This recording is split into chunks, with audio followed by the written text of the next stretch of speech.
Looks like this transfer is all going to be about Mudryk to Arsenal, because even David Austin has added his stud onto this transfer of Mudryk to Arsenal. He has come out today morning and really given us an update, and obviously this is what you're going to be talking about, as he confirms to us that Arsenal, all Mudryk to Arsenal talks have accelerated, and obviously Arsenal are in the final stages of really landing this deal to land Mudryk to London Conley. Then Mikel Sylvester, who played for Manchester United and then crossed to Arsenal, has come out and really indicated that it's okay for for Martinelli to go on and be played as a centre forward.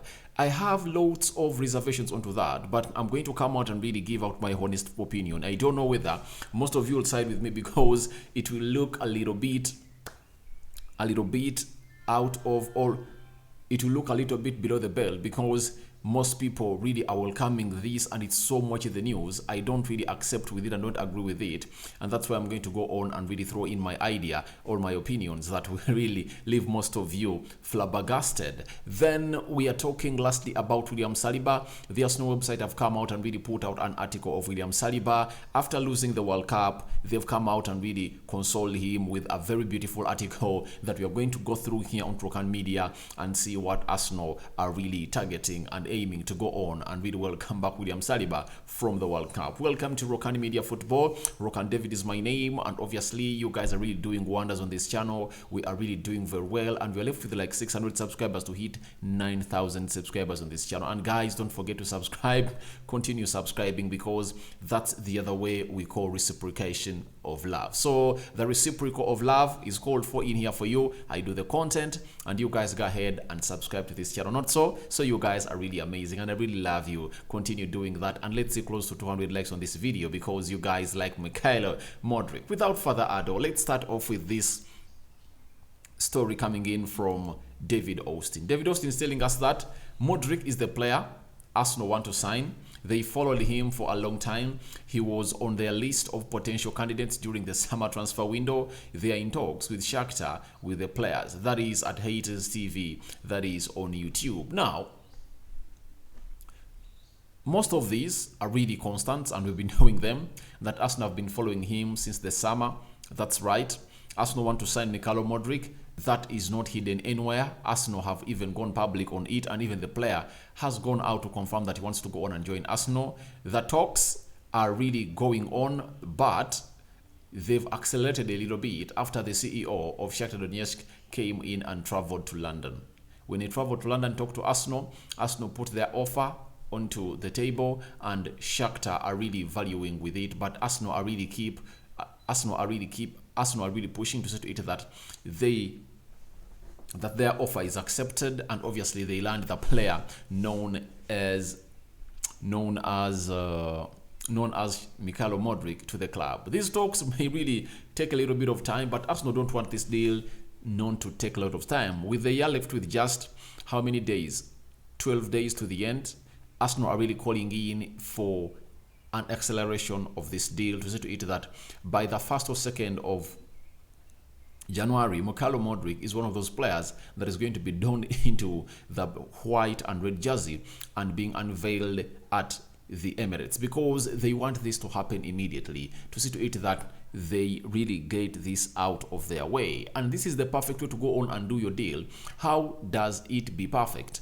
You have to first get off the hard deal from your way, and that is Mikel Mudryk, a deal that is expected to take a lion's share of your budget of the January winter transfer window, is what you should come up and do first. And that is what Arsenal is doing firstly, to see to it that they get Mikel Mudryk, because they don't know at what amount of money they are going to get this player on. That's why David Austin has gone ahead to let us know that Shakhtar Donetsk are publicly saying they want 100 million euros for Mudryk. Arsenal won't want to go that high. I don't think any club will. I think the likelihood is Shakhtar will come down in price when push comes to shove. Now, 100% believe Mikel Mudryk is not going to go for 100 million euros. No way. No way. I tell you, the best or the match Shakhtar can get onto their bank account for Mikel Mudryk is 60 million euros upfront fee, plus some 15 or 20 million euros of add-ons. That's the most they can get. There is no way they're going to get this player at 85 million pounds or 100 million euros. That's out. That's out. And his move would have been blown out of proportion. No way you tell me that this guy is 100 million euros. That's it. 100 million euros, it's like you're getting one of the best players in the world at the age of Mudryk, at the age of 20, 21. You get? You will go on and really say that. People will come in and say, Rokani, but why is Jude Bellingham valued at 150 million euros? You see, at his age, 19 years of age, he's performing at the World Cup. You saw him perform very well at the World Cup. He went ahead to go at the Borussia Dortmund team, and for the previous 2-3 seasons in the Champions League, he has been consistent and putting up performances that are really world class. But is Mudryk world class? No, he's not even top class according to me. You get? Now, how can you tell me that you can put a price tag of 100 million euros to a player who is not world class? That's out. Even Henry coming in from Brazil, they are going to pay 65 million euros, but they're first going to pay 40. But that guy is unbelievable. Look at him at the age of 16. He's really unbelievable. But Mudryk, however much he's playing for Shakhtar Donetsk, he has not gone ahead to put out performances that are really out of this world. He's good. I rate him highly. He's good. I really love him. But what makes me criticize all this hype around him is the amount of money put onto his head. 100 million euros. And that's why David Austin is telling us that he thinks the likelihood is that Shakhtar will come down in price, because no team can give you 100 million euros. No team can give you 100 million euros for Mudryk. Why? Arsenal will weigh in to take in 100 million euros for Mudryk and to pay it to Atletico Madrid and get a proven player at the top level football of the league or of the Europe, that is João Felix. They will say, all right, we go in for João Felix. Then after that, there are other players they can look at who can really go in for that amount of money to go on and get the things done at the market that we are looking at right now. Look at players like, which are the striker? Cody Gakpo. Cody Gakpo will go for like 50, 60 million euros. And Arsenal will say, all right, why not go for Cody Gakpo? Because he's proven, he's played at the World Cup, he's played in the Champions League, Eredivisie, his turnout is really more than that of a player known as Mudryk. So I believe if you are a president of Shakhtar and you know that you wish the best for the lad, just let him go in peace and don't really put hurdles that will fail his deal to pan out to go to the team where he really wants to go on. And I believe if you are Shakhtar, this is a once-in-life opportunity to let the world know that you are a production or a hub that really grooms and mushrooms world-class players. Let him go at like 60 million euros and then put on add-ons. That will be okay. I think that will be very much okay to see it happen that way. So thank you for watching in. That's all what David Austin told us about Shakhtar Donetsk, but the talks are accelerating and it's all about the price. He believes 100 million euros won't be paid to Shakhtar for that player. And 100% believe it. 100% believe it. Because there are players like Ivan Toney there. Ivan Toney can go for like 40 million pounds. And Arsenal would rather go for Ivan Toney than Mudryk if at all they are calling for 100 million euros. So I believe that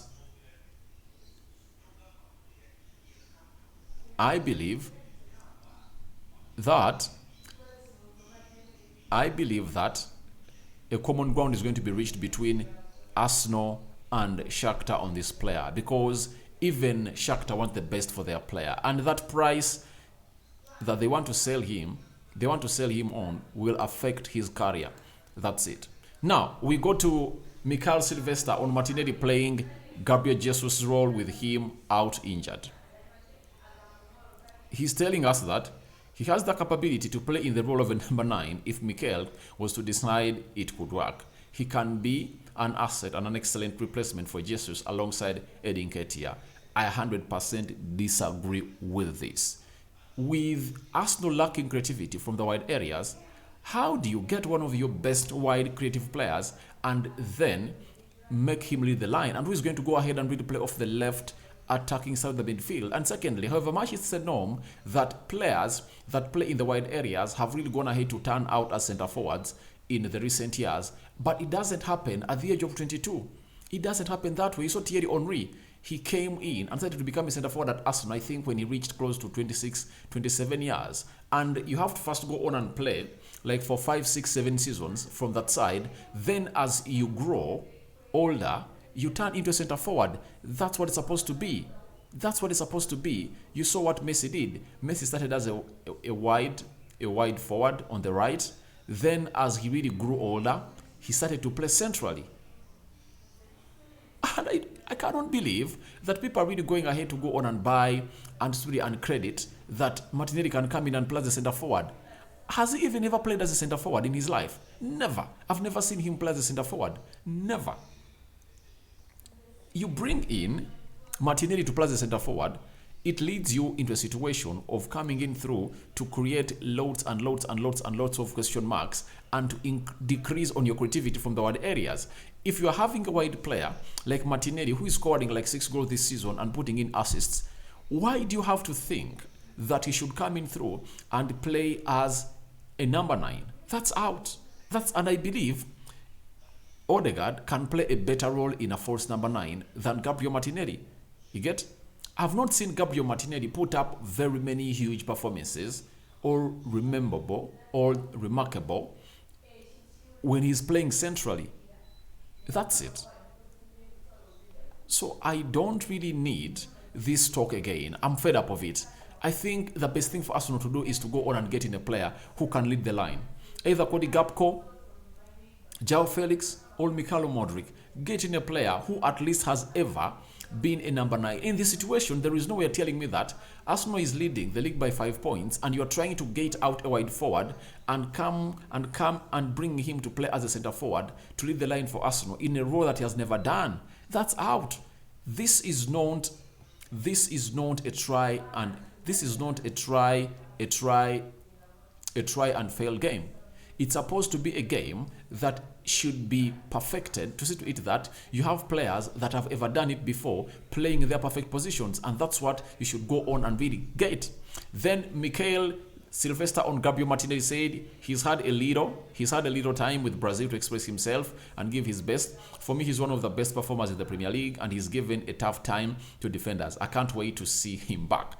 Obviously, then if he has given tough time to defenders, we all agree, then why do you come on and claim that he should go on and play the number 9? I think you leave him play that side in the wide area, then you get a certified number 9. If it means Arsenal to go on and spend its budget on number 9, let them go and do it, because that's what they are calling for, that's what they are needing. You get? So I don't believe in stories that that Martinelli should come in through and play as a centre forward. I don't believe it and don't welcome it. That's really out of my knowledge. And every person coming in and crediting it shows how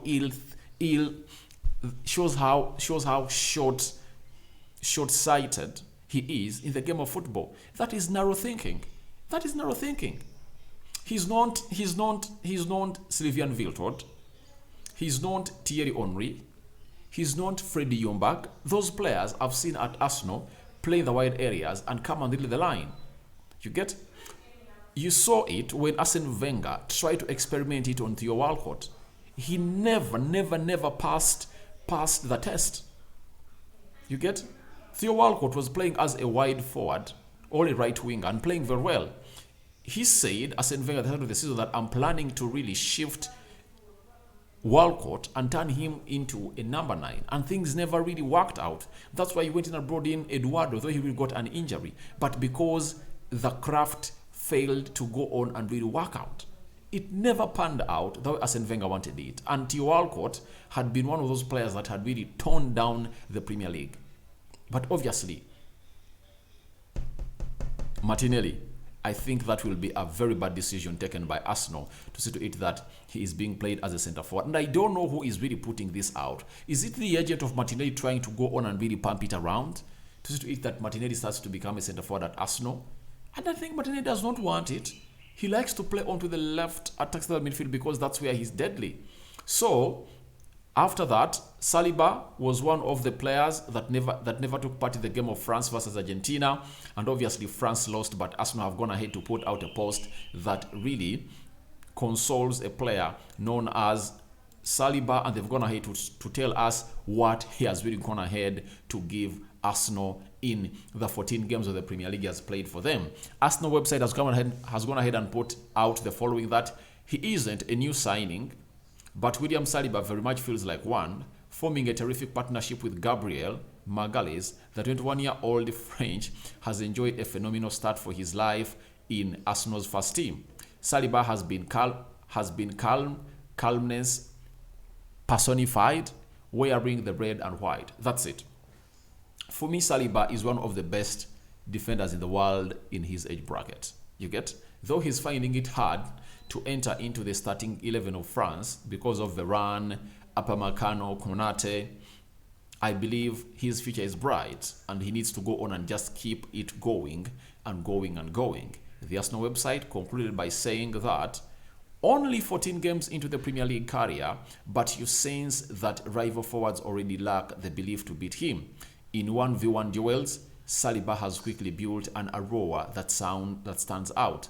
The French international has also proved to be useful as a bonus goal scorer too. Yeah, this season he has 2 goals onto his name. Not so for Arsenal. It shows you how good the player of William Saliba is, and is returning for Arsenal to see to it that he goes ahead and plays a very huge part into their game of football. They're going to play over the weekend against West Ham, having lost their last friend they played against Juventus after conceding 2 weird own goals. And I believe Saliba is really fundamental into what Arsenal is building at this juncture. But he's returning at a very good note. He's not injured. He just played some minutes against Tunisia, given to him by the manager. I believe in him, and he's one of those players that will always come in through and put in what Arsenal deserves. Now, go into the comment section and tell me what you think about Mudryk to Arsenal talks accelerate as per David Austin, but it's all about the amount of money that is delaying this deal. Do you believe should Arsenal go in and pay out 100 million euros for this lad? My side says no. The best we should pay that lad, sorry, I'm not an Arsenal fan. The best Arsenal should go on and really should do the needful and pay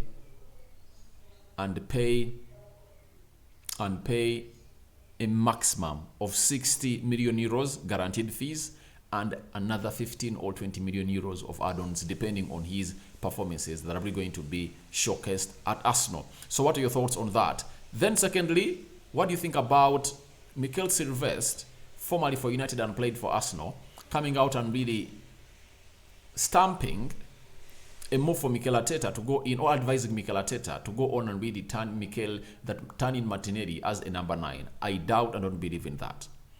What's your view on that? And lastly, William Saliba, obviously for me, I really love this guy, and he's really one of those people or signings that Arsenal ever made, and obviously he's really hitting the ground running at Arsenal. Thank you guys for watching in through. Rokani David is my name. First video of the demo is yet to come. The World Cup is over. We are here to go on and see how the leagues resume, with the Carabao Cup starting off tomorrow at the round of the quarterfinal, and on Wednesday we are having a big one, Man City versus Liverpool. Then Manchester United is going to be playing Burnley at Old Trafford, and very many more games. May the Almighty Lord bless you abundantly. A sign out for now. See you later, my subscribers and my mates.